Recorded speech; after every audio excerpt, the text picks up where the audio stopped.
Gutesa may patong na 5 million sa ulo. Kaya daw hindi mahanap, nagtatago. Sino naman na magtsatsagaan magbabayad ng 5 million dyan para ipatumba yan? Wala namang kwenta yung statement niya. Puro naman kasinungalingan. Peke pa yung affidavit. Ito na nga po, naglabas na po ng statement si Ping Lacson.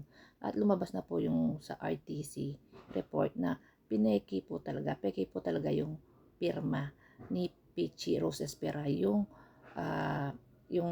nakapirma dun sa affidavit sa salaysay ni Gutesa. So, posible po siyang masampahan ng perjury at pag napatunayan pang nagsisinungaling yan sa kanyang affidavit, talaga makakasuhan yan. Kasi ang niloko nila, Senate. Para nilang ginagago yung mga senators, yung Senado. One day witness na ni Marcolecta, hindi na nagpakita sa NBI at sa Ombudsman. Hindi nyo mahanap, hindi ba tauhan to ni Sarah?